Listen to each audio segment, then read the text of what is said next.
Баршаңызға сәлем. Бүгін біз вафли жасайтын боламыз. Бізге қажет заттар: жұмыртқа, сары май, ұн және қант.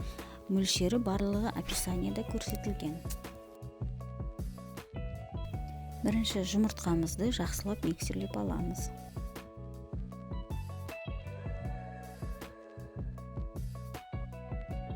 Жұмыртқаның үстіне қантымызды салып, жақсылап миксерлейміз.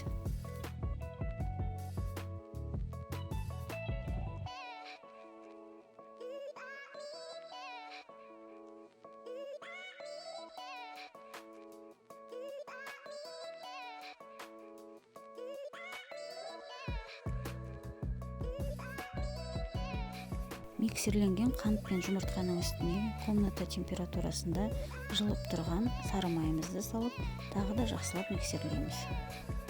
Миксерленген сместің үстіне ұнымызды 2-3 рет бөліп, жайлап араластырып аламыз. Қамырымыз қою қаймақ тәріздес болуы қажет. Пшеницамызды қыздырып, дайын қамырдан 1,5 ас қасық салып, жайлап барлығын пісіріп аламыз.